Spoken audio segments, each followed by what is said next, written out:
श्यामच्याही चित्रपटात मी श्यामची भूमिका करीन असं स्वप्नात नव्हतं. आचार्य आमच्याकडे आले.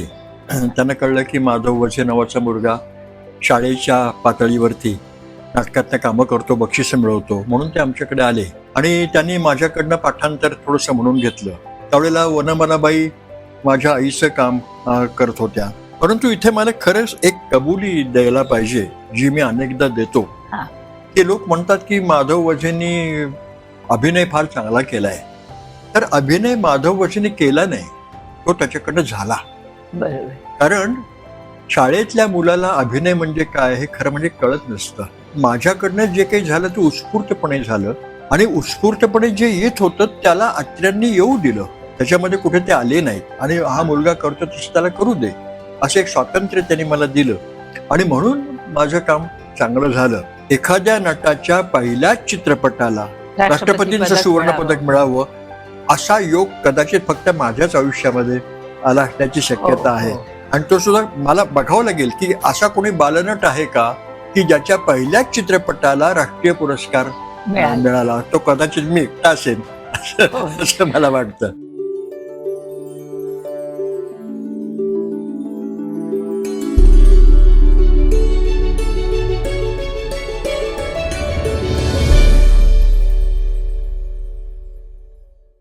फ्रेंड्स, आज मी तुम्हाला कोणाला भेटवणार आहे माहितीये का? आज आपल्याकडे आलेले आहेत छोटा श्याम. श्यामच्या आई या चित्रपटात ज्यांनी छोट्या श्यामचं काम केलं होतं, पहिला चित्रपट मी म्हणते, तर तो श्याम आज आलेला आहे. छोटासा निराग श्याम. आपण सगळे त्याच्या प्रेमात पडलो होतो. आज त्या श्यामला आपण भेटणार आहोत.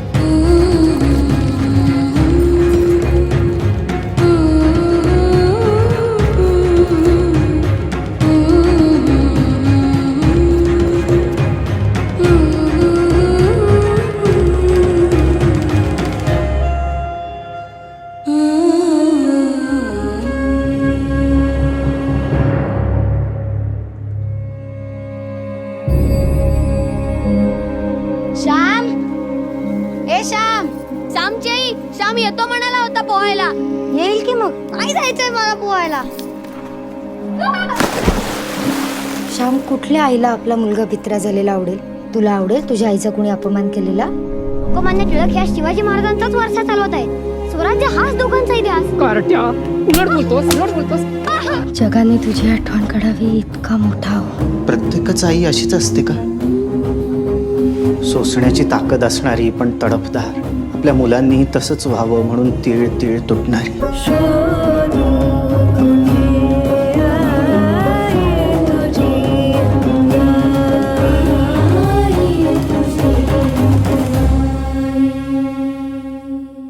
सर, आता मी तुम्हाला आजच्या श्यामची आईचा ट्रेलर दाखवला. हो हो. तो बघून तुम्हाला काय वाटतंय? त्यावेळेच्या श्यामची आई, आताचा श्यामची आई, काय फरक वाटतोय का? किंवा काय भावना उचंबळून येत आहेत? काय वाटतंय? जरा एक दोन शब्दात सांगा. आता येणाऱ्या चित्रपटामध्ये शर्व गाडगेंनी काम केलेलं आहे. त्याचे आई वडील मला काही दिवसापूर्वी पुण्यात भेटले होते आणि त्यांनी सांगितलं की शर्व तुमचं काम करतो आहे, त्यामुळे मला साहजिकच उत्सुकता होती. आणि आता तुम्ही थोडासा त्यातला जो भाग दाखवला तो बघताना अगदी प्रथम मला जाणवलं आणि कौतुकही वाटलं असं की त्यातली वातावरण निर्मिती अप्रतिम मला वाटली. 1952-53 सालचं कोकण आणि आजचं कोकण शहरीकरण इतकं झालेलं आहे की ते कोकण कसं राहिलं असेल आणि आता श्यामशाही आता आज पुन्हा करताना ते कोकण कसं पकडणार आहेत कॅमेऱ्यामध्ये, याची मला उत्सुकता थोडीशी होती. कारण आज कोणी कुठेही आउटडोर शूटिंग करताना प्रश्न हा येतो की शहरीकरणामुळे इतक्या गोष्टी बदललेल्या आहेत की त्यावेळेचं वातावरण कसं तयार करणार.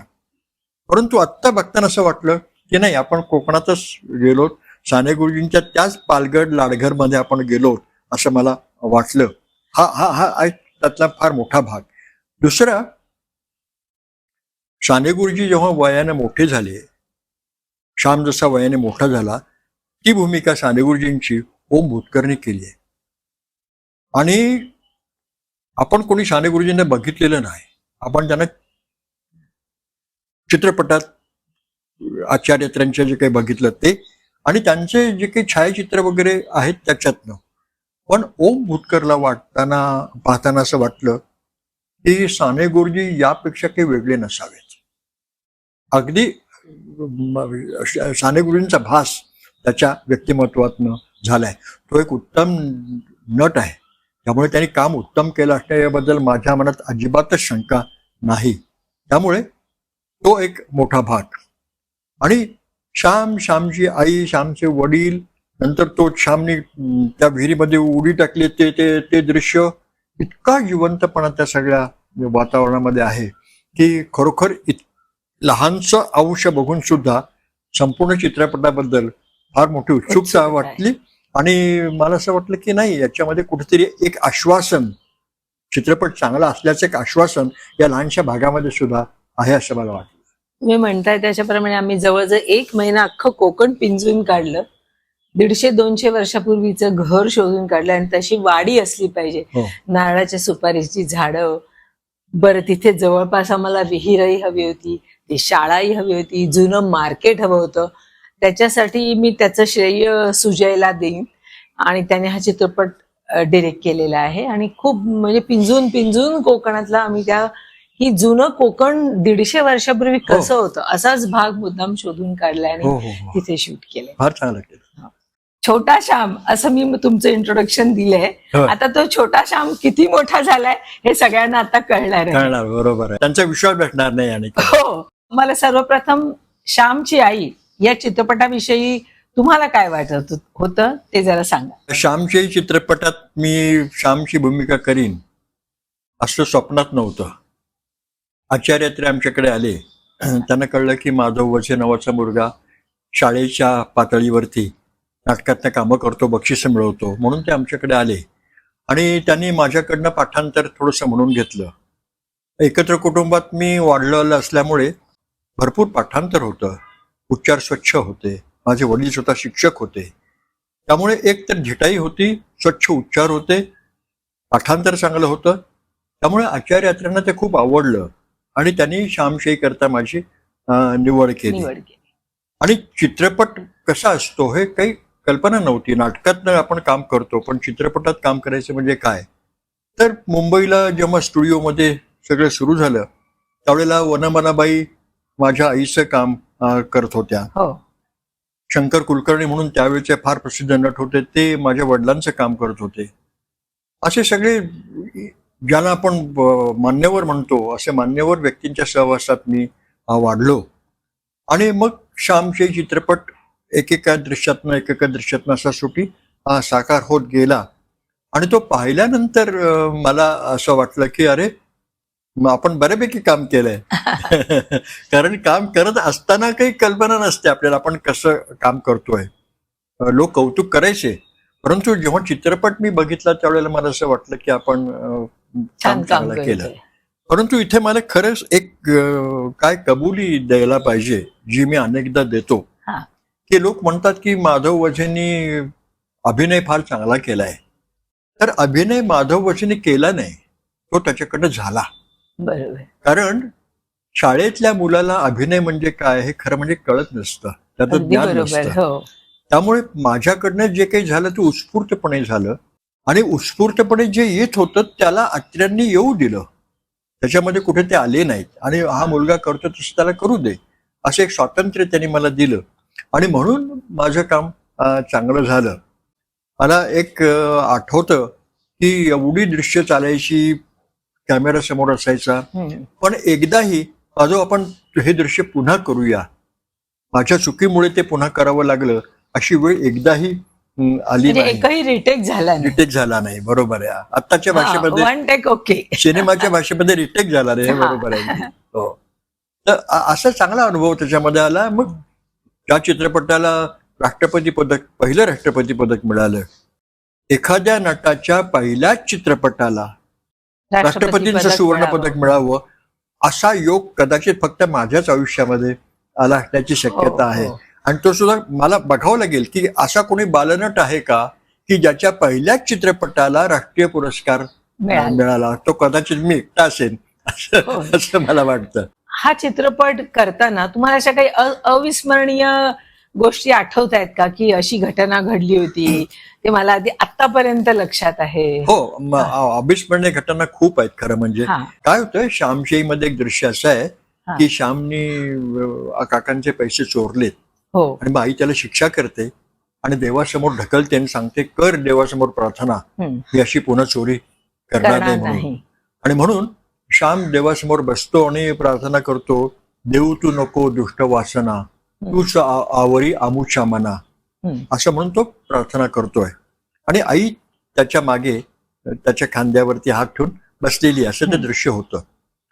आणि काय माहिती नाही त्याचा परिणाम झाला का काय, मी जेव्हा आईने ढकललं मला, कर देवासमोर प्रार्थना, त्यावेळेला देऊ तू नको दुष्ट वासना, असं आपोआप हुंके आलं. हुंके देतात देतात ते आपोआप आलं आणि माझ्या डोळ्यातनं पाणी आलं. वनमालाबाई माझ्या शेजारी मागे येऊन बसतात आणि माझ्या खांद्यावरती हात टेकून म्हणतात, श्याम तुला लागलं नाही ना रे फार, असं त्या विचारतात. आणि मग त्यांच्याही डोळ्यातनं पाणी येत पाणी आहे येतंय. आणि आम्ही दोघंही रडायला लागलो होतो. आमच्या दोघांच्या डोळ्यातनं पाणी आलं होतं आणि ते दृश्य फार चांगलं झालं. परंतु ते दृश्य संपलं, आचार्य अत्रे फार खुश झाले, सगळेच खुश होते की दृश्य फारच अत्यंत जिवंत झालं. आणि मग माझ्या डोळ्यातनं पाणी थांबेच ना, मला सारखे हुंके येत राहिले, रडत राहिलो मी. तर आचार्य साहेबांनी मला विचारलं, अरे तू का रडतोयस, तुला मगाशी आईनी मारलं, ते तुला अजून दुखतंय का? हा. म्हटलं नाही, मी नुसतं आपलं मानेने नाही म्हटलं. मग तुला भूक लागली का? तर मी नुसतं मानेने नाही म्हटलं. मग म्हणाले, तुला पुण्याला तुझ्या खऱ्या आईकडे जायचंय का? मी पुन्हा नाही म्हटलं. मग ते म्हणले, अरे तू का रडतोयस मग? तर मी रडत सांगितलं, मला माहिती नाही. एखादी भूमिका एखाद्या नटाला आक्रमून कशी जाते, त्याचं ते उदाहरण होतं की त्या दिवशी मी माझा राहिलो नाही, माधव वजे नाही राहिला, तो श्यामच झाला आणि ती भूमिका मला आक्रमून गेली. मी जेव्हा ते दृश्य बघतो त्यावेळी ती संध्याकाळ मला खूप आठवते. अशी काही काही दृश्य त्या चित्रपटामध्ये होती की जी मला आजही अविस्मरणीय असे वाटतात. श्यामची आई आणि तुमची स्वतःची आई यांना तुम्ही कसं रिलेट कराल? माझी आई आणि श्यामशाही मधला एक मोठा साम्य असं होतं, दोघे कोकणातल्या. बरं. माझ्या आईचं माहेर कोकणातलं, रायगड जिल्ह्यातलं.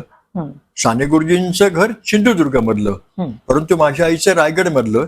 आणि अलिबाग, नागाव तुम्ही ऐकून कदाचित माहिती असेल. तर नागावचं माझं माझी आई तिकडली, त्यामुळे कोकणातले सगळे संस्कार तिच्यावरती झालेले होते. कोकणातले दागिने तिच्या बरोबर आमच्या घरी आले होते. वनमालाबाई जेव्हा खूप वर्षानंतर आमच्या घरी आल्या, माझ्या लग्नानंतर, माझ्या लग्नाच्या वनमालाबाई आल्या होत्या. त्यानंतर जेव्हा त्या एकदा आल्या तर आईच्या आणि त्यांच्या गप्पा कोकणातल्या दागिन्यांबद्दल झालेलं मला आठवतात. माझी आई तशी अशिक्षित होती, अशी श्यामची आई होती, परंतु माझ्या आईनी माझ्या वडिलांच्या प्रोत्साहनामुळे चक्क हिंदीच्या परीक्षा दिल्या. अच्छा. हो. आणि पुढे तिने आपल्या जिद्दीवरती, माझे वडील गेल्यानंतर तिने मॅट्रिक ती पास झाली, खाजगी क्लासमध्ये जायला लागली आणि तिने ती केली. आणि पुढे ती नारदीय कीर्तन करायला लागली. माझे वडील गेल्यानंतर वेळ कसा घालवायचा, तर तिने कीर्तनामध्ये रस घेतला आणि उत्तम कीर्तनकार म्हणून तिनं नाव केलं. आणि माझी आई श्यामशाही प्रमाणेच अत्यंत अभिमानी होती. कधीही आपण एका मास्तरची बायको आहोत आणि आपल्या काही कमी आहेत असं त्यांनी कधी मला जाणवू दिलं नाही. त्यामुळे माझ्या आई मध्येच श्यामशाही होती असं आपल्याला म्हणता येतं. आणि हा चित्रपट करताना म्हणजे त्यावेळेचा जमाना वेगळा होता, आताचा जमाना वेगळा आहे, सगळं डिजिटल झालेलं आहे. तर तुम्ही तुलना कशी कराल की त्यावेळेचे चित्रपट आणि आताचे चित्रपट? मी तुम्हाला एक लहान पुन्हा प्रसंग सांगतो. हो हो, अगदी. श्यामशाही मध्ये असं एक दृश्य आहे की श्याम शाळेत शिकतोय, त्याला आईची आठवण होते आणि आई आपल्या शाळेपासून 5 मैल दूर आहे. त्यामुळे तो निघतो आणि गुरुजी सांगतात त्याला की अरे बाबा पावसाचे दिवस आहेत, जरा जपून जा. आणि श्याम आपल्या घराच्या दिशेने निघतो. घराच्या दिशेने निघाल्यानंतर वाटेमध्ये कोकण ना, हो त्याच्यामध्ये भोवताली काही डोंगर, लहान लहान टेकड्या, डोंगर आहेत, झाडं आहेत. पावसाचे दिवस आणि मग एकदम अचानक वादळ सुरू होतं. गवताच्या पेंढ्या अशा उधळल्या जातात, झाडं डोलायला लागतात, ढग गडगडायला लागतात, विजा चमकायला लागतात आणि धो धो धो धो पाऊस येतो. आणि तो एका आपल्या त्या ओढ्यापाशी जातो. तो ओढा पार करून त्याला जायचं आहे. ओढ्याला गळ्यापर्यंत पाणी आलेलं आहे. श्याम त्याच्यातनं पुढे पुढे जातो आणि मग शेवटी घरी जातो. असं ते दृश्य होतं. आता हे दृश्य करतात कसं? स्टुडिओमध्ये ते सगळं अत्रे साहेबांनी तयार केलं होतं. खोटे खोटे उभं केलं डोंगर. होतं. पुढे जसं दिवाळीत आम्ही करायला लागलो तसे दिवाळीतले खोटे खोटे डोंगर. आता वीज कशी करतात तर 2 वायर्स एकमेकाला चक चक चक चक असं ठिणग्या उडायच्या. अरे म्हटलं वीज अशी तयार होतात, मला माहिती नाही. ढग कसा? एक मोठा लांब पत्रा आणला होता हलका, आणि तो असा नुसता हलवला चादरीसारखा की गडगड गडगड वाजायचा. अरे म्हटलं ढग झाले त्याचे तयार. असं सगळं मी ते बघत होतो. आणि पाऊस कसा मग? तर माझ्या डोक्यावरती जवळजवळ 20-25 जण झाऱ्या घेऊन बसले होते. आणि झाऱ्या घेऊन त्यांनी त्या झारीतनं पाणी टाकायचं. आणि आत्रे साहेबांनी सांगितलं, माधव तू तिकडनं निघायचंस, या वाटेने यायचंस, वरनं पाऊस सुरू होईल. तो झाऱ्यातनं पाऊस सुरू झाला.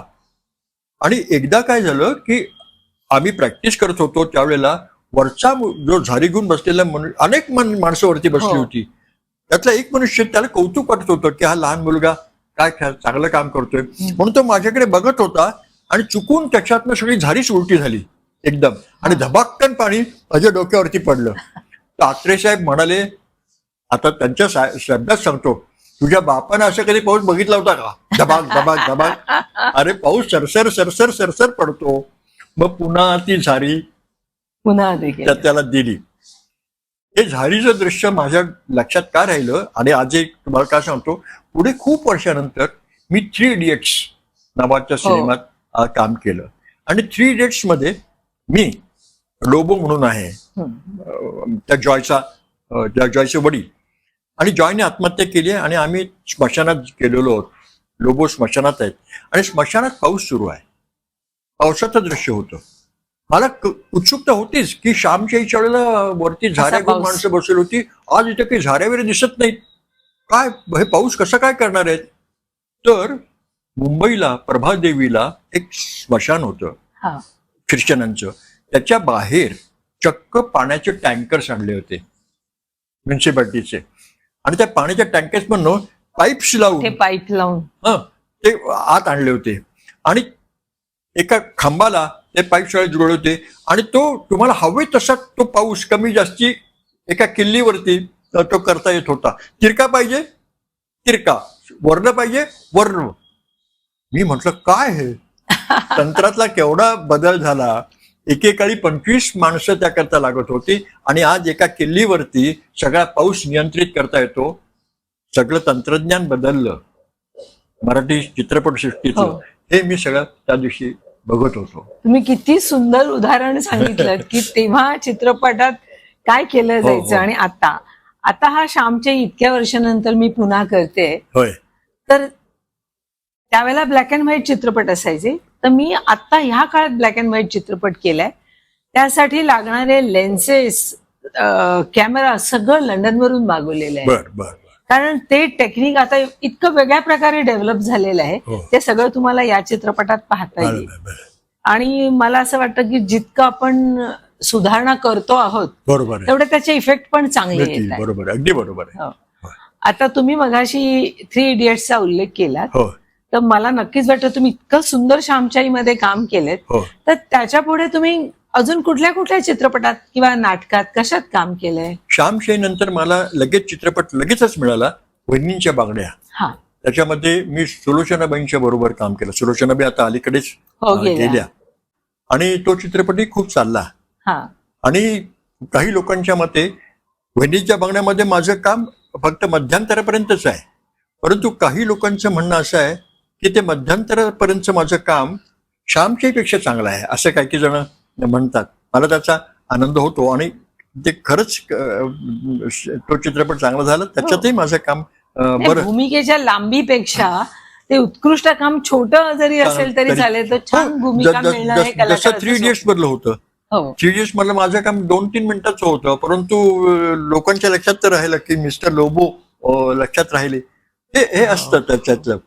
आणि वहिनीच्या बागड्यानंतर मी नाटकाकडे कॉलेजमध्ये जसा गेलो तसा नाटकामधला माझा इंटरेस्ट खूप वाढला. हा. राज्य नाट्य स्पर्धेत मला रौप्य पदकं वगैरे मिळाली. परंतु चित्रपटात मी पुन्हा काम करीन असं मला कधी काही वाटलं नव्हतं. पण अचानक 3 इडियट्स मध्ये काम करण्याची मला संधी मिळाली आणि त्यावेळेला मी खरं म्हणजे नाकारलं की मला काम करायचं आता नाही. जमणार नाही. तर हिरानी दिग्दर्शक होते, त्यांनी मला विचारलं तुम्ही काम कराल का? मी करणार नाही. म्हटलं का नाही करणार? तर म्हटलं अहो तुमची माझी भेट नाही झालेली, तुम्ही मला बघितलेलं नाही. तर ते बिचारे म्हणाले फोनवरती नाही मी तुमचा श्यामशाही बघितलं. अहो म्हटलं श्यामशाहीतला मी तो आता राहिलो नाही. श्यामची 12-13व्या वर्षी मी केलं, आता मी कॉलेजमधला आणि आता मी प्रोफेसर आहे. तर ते म्हणले नाही तरी सुद्धा तुमचे फोटो माझ्याकडे आहेत. हा. आणि माझ्या टेबलावरती मिस्टर लोबोच्या या भूमिकेकरता जवळजवळ 25-30 फोटो आहेत आणि माझी नजर सारखी तुमच्या फोटोकडे जाते. त्यामुळे तुम्ही या भूमिकेला योग्य आहात असं मला वाटतं. मग मी म्हटलं नाही, पण मी तुम्हाला सांगतो आणि मी हिंदी बोलत नाही. तर त्यांनी आणखीन एक तोडगा काढला, तुम्हाला बोलायचं काही नाहीच आहे म्हणाले. मग काय आता प्रश्न आला.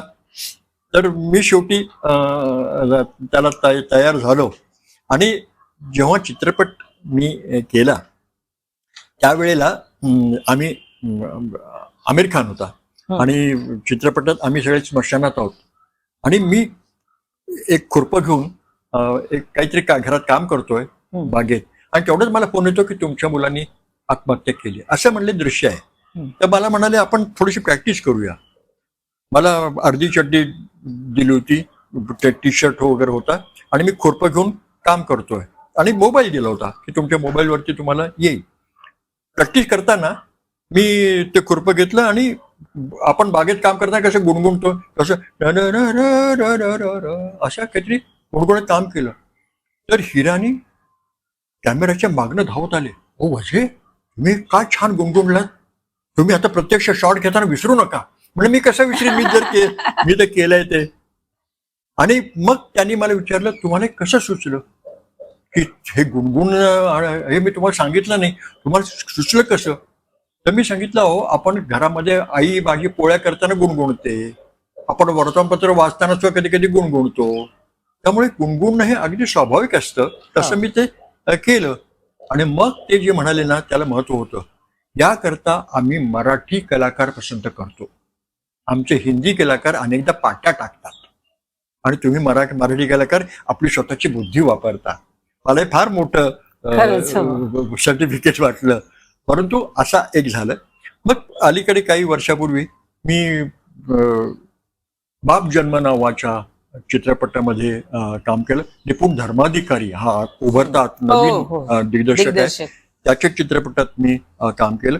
गेल्या महिन्यात मी एका चित्रपटात काम केलंय, तो आता पुढल्या 2-4 महिन्यात केव्हा तरी येईल.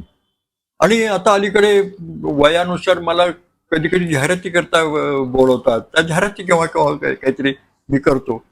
परंतु नाटक आणि चित्रपट हा काही माझा व्यवसाय नाही, ही माझी आवड आहे.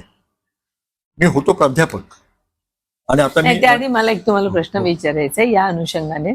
या वयात सुद्धा तुम्ही इतके छान दिसता, तर जेव्हा तरुण होतात त्यावेळेला तुम्ही का नाही सिनेमा क्षेत्रात पुढे काम चालू ठेवलं? तुम्हाला नक्कीच छान छान हिरोच्या भूमिका मिळाल्या असत्या. आम्ही का चांगल्या हिरोचे चित्रपट बघायला मुकलो असं मी म्हणेन. तुमचा प्रश्न फार चांगला आहे. मी तुम्हाला सांगतो, श्यामशाही आणि वहिनीच्या बांगड्या झाल्यानंतर प्रत्यक्ष व्ही शांताराम आमच्या घरी आले होते. हा. आणि व्ही शांतारामांनी माझ्या वडिलांना सांगितलं होतं मी तुफानावर दिया नावाचा चित्रपट करतोय, त्याच्यात मला त्यातली गाणी अप्रतिम होती, तुफानान दिया मधली. आणि बेबी नंदा होते त्याच्यामध्ये. तर मला माधव पाहिजे. तर माझे वडील म्हणाले तो काम करेल, याच्या शाळेचं काय करायचं? तर ते म्हणाले नाही, शाळा बुडवावी लागेल, मला हा मुलगा मुंबईमध्ये पाहिजे आणि जवळजवळ 6-7 महिने तो मुंबईत राहील, तो शाळेत येणार नाही. तर वडील म्हणले नाही, असं नाही, त्याचं शाळेचं वर्ष वाया जाऊन चालणार नाही.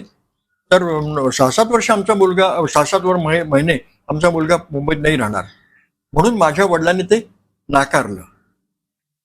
तो चित्रपट चालला खूप, आणि पुढे मग असं झालं 2-3 चित्रपट आणखीन आले, काही ना काही कारणामुळे नाकारले गेले, आम्ही नाकारले ते. मी वडिलांवर थोडंसं नाखुश होतो, हे काय नाकारतायत. तर वडिलांनी मला जे सांगितलं ते फार महत्वाचं होतं. वडील म्हणाले, बघ मी शाळा मास्तर आहे, मी काही वर्षांनंतर निवृत्त होईल आणि त्यावेळेला माझा पगार वगैरे सगळं थांबेल. तू चित्रपटात गेलास, माझी हरकत नाही, जा चित्रपटात, तू गेलास चित्रपटात, आणि समजा तुझं नाही चाललं तिथं तू नाही एस्टॅब्लिश झालास, तर तू परत येशील. मग तू जेव्हा परत येशील तेव्हा मी निवृत्त झालेलो असेल. तर मला असं वाटतं की तू कोणती तरी एक पदवी मिळव, आपल्या स्वतःच्या भात भाजीची व्यवस्था कर, असं हे शब्द त्यांचे. आपल्या स्वतःच्या भात भाजीची व्यवस्था कर, आणि मग काय तुला करायचे ते कर, असं. आणि ते त्यांचं म्हणणं मला पटलं. मराठी कुटुंबामध्ये चित्रपटामध्ये जाण्यासारखी स्थिती नव्हती, त्यामुळे मी पुढे वडिलांचं म्हणणं ऐकलं. मी इंग्लिश घेऊन BA केलं, इंग्लिश घेऊन MA केलं, आणि कॉलेजात जेव्हा गेलो ना त्यावेळेला माझा चित्रपटातला रसच संपला. कारण नाटकात मी करायला लागलो. नाटकात काय असतं, तुमच्या समोर प्रेक्षक, आणि ते तुम्हाला टाळ्या देत आहेत, तुम्ही तुमच्या विनोदी नाटकाला हसतायत. मी राजा एडिपस सारखं नाटक केलं होतं सदानंद रेग यांचं, जे ग्रीक रंगमंचावरती गाजलं होतं, ते मी केलं होतं.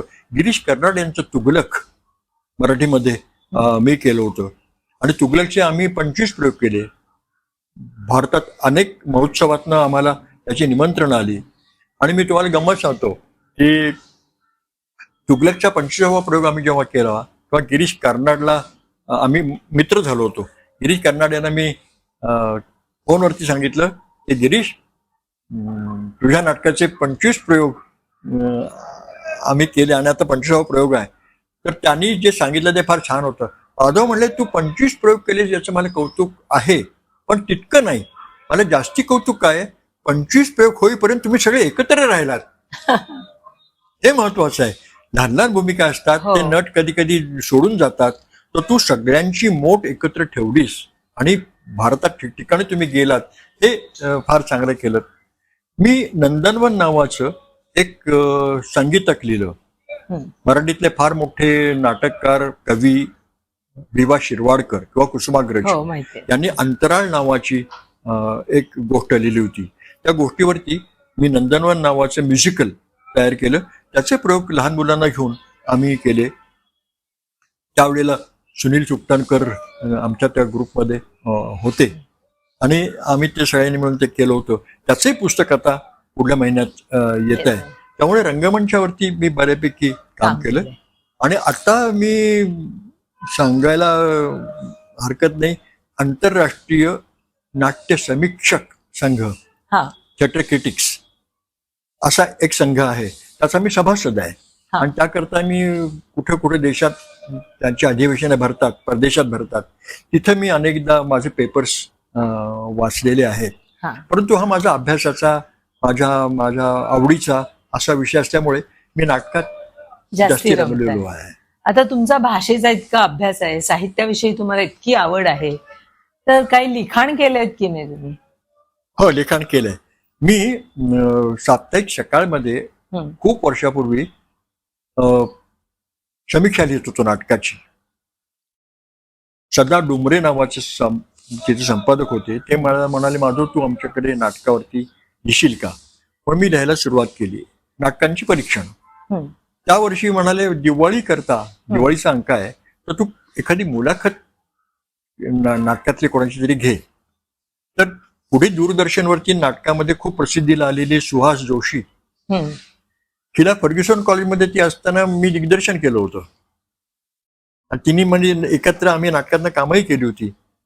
तर माझ्यासमोर पटकन आली सुहास जोशी, ती काय मला नाही म्हणणार नाही, म्हणून पहिल्या वर्षी मी तिची मुलाखत घेतली. दिवाळी अंकात ती आली आणि ती खूप आवडली लोकांना. आणि त्याच्यानंतर दर वर्षाला एक एक करत मी 14 मुलाखती 14 वर्ष दिवाळी अंकाकरता घेतल्या. आणि राजहंस प्रकाशनने मला विचारलं, आपण याचं पुस्तक करूया. रंगमुद्रा नावाचं पुस्तक त्या मुलाखतींचं प्रसिद्ध झालं. त्या मुलाखती गुडी गुडी नाही आहेत. मी कधी कधी त्यांना जरा उद्धटपणाने प्रश्न पण विचारलेले आहेत आणि त्यांनी मला कधी कधी अडवलेलं आहे मुलाखतीमध्ये. अशी ती घुसळण झालेली सगळी मुलाखती आहेत त्या. त्याचं पुस्तक झालं. आपल्या महाराष्ट्र राज्य शासनाचं त्याला पारितोषिक मिळालं. नंतर 2-3 वर्षापूर्वी माझं समांतर रंगभूमी नावाचं एक स्वतंत्र पुस्तक प्रसिद्ध झालं. ते पाश्चात्य रंगभूमी आणि आपली मराठी रंगभूमी असं समोरासमोर ठेवून मी ते पुस्तक लिहिलेलं आहे. आणि अलीकडे आता मी म्हटल्याप्रमाणे आता नंदनवन नावाचं माझं लहान मुलांकरता त्याचा प्रसिद्ध होईल अशी पुस्तकं प्रसिद्ध झालेली आहेत. आज तुमच्यावर ज्या गप्पा मारल्यात आणि अनेक आठवणी तुम्ही उलगडून सांगितल्यात की ह्या मला वाटतं सगळ्या प्रेक्षकांना, माझ्या सगळ्या फ्रेंड्सना ऐकायला नक्कीच आवडतील आणि म्हणून मी तुमच्याबरोबर शेअर केल्या आहेत त्यांच्या गप्पा. आणि ह्या कुठेही तुम्हाला ऐकायला मिळणार नाहीत. तेव्हा ह्या गप्पा तुम्ही आणि हा माझा चित्रपट येणारा नक्की थिएटरमध्ये जाऊन बघा. आणि आज जो मी एक हिरो तुम्हाला भेटवला ज्याने 3 इडियट्स, डिअर जिंदगी अशा अनेक चित्रपटातून, हिंदी चित्रपटातून काम केले, त्या हिरोची तुम्हाला भेट घालून दिली. तो छोटा श्याम आज मोठा झालेला आहे. तर खरं म्हणजे आपण अनेक त्यांच्या भूमिका ना मुकलेलो आहोत, नाहीतर त्यांनी चित्रपटसृष्टी हंगामा केला असं मी म्हणेन. तर नक्की हा चित्रपट माझा श्यामच्याही आपण नक्की बघा, थिएटरमध्ये जाऊन बघा. एक मिनिट, हे संपण्यापूर्वी मी आमच्या नाटकात म्हणतात तसं एक भरतवाक्य म्हणतो शेवटलं. या निमित्तानं श्यामच्याही नवीन चित्रपट येतोय, त्या निमित्तानं एक मराठीचं चांगलं एक अभिजात साहित्य पुन्हा आपल्यासमोर येत आहे. श्यामच्याही कालबाह्य झालंय का अशी चर्चा समाजामध्ये सुरू आहे. वातावरण बदललं आहे, औद्योगिकरण आलंय, चंगळवाद आलेला आहे. अशा या वातावरणामध्ये आज चित्रपट हा काढणं हे एक प्रकारचं धाडस पण आहे, परंतु ते आवश्यक पण आहे आणि ते होत आहे, हे फार चांगलं झालं. दुसरी गोष्ट, या निमित्ताने मला तुम्ही बोलवलं आणि श्यामच्याईच्या माझ्या आठवणींना उजाळा देण्याची मला संधी दिली. मी भरतवाक्य एवढ्याकरता म्हणतोय की हे सगळे बोलत असताना आपल्या मराठीमध्ये रामदासांचं एक वचन नेहमी सांगितलं जातं, सांगे वडिलांची कीर्ती तो एक मूर्ख. आपल्या वडिलांच्या कीर्तीवरती जो जगतो तो मूर्ख मनुष्य, पण सांगे स्वतःची कीर्ती तोही महामूर्खच. त्यामुळे मी माझ्याबद्दल जर काही बोललो असलो कौतुकाचे शब्द तर ते आपण माफ करा. या बोलण्याच्या ओघामध्ये ते आवश्यक होतं म्हणून मी फक्त बोललो, पण बोलताना मला आनंद झाला आणि कदाचित आपल्याला पण आनंद होईल अशी मी आशा करतो. नाही, त्याच्यावर मला एक सांगावसारखं वाटेल की हा चित्रपट ज्यांना आयटम सॉन्ग, हिंसा, मारामारी त्यांच्यासाठी नाहीच आहे. हा एक विचारवंतांसाठी किंवा ज्यांना आपल्या मुलांना काहीतरी संस्कार म्हणजे काय असतात हे दाखवायचं आहे, किंवा ज्या आई वडिलांना हे दाखवायचंय की बघा हे आईचं प्रेम हे कसं असतं, जसं आईचं प्रेम श्रेष्ठ आहे तसं वडिलांचं प्रेमही श्रेष्ठ असतं. तो हा चित्रपट आहे, विचारवंतांसाठी चित्रपट आहे असं मी म्हणेन. तुम्हाला जर वाटत असेल की या चित्रपटामुळे काहीतरी सांस्कृतिक नाही म्हणणार, एक सामाजिक बदल घडण्यासारखा किंवा सामाजिक संस्कार आपल्या मुलांवर किंवा आजच्या पिढीवर करता येण्यासारखा असा हा चित्रपट आहे असं मी म्हणेन.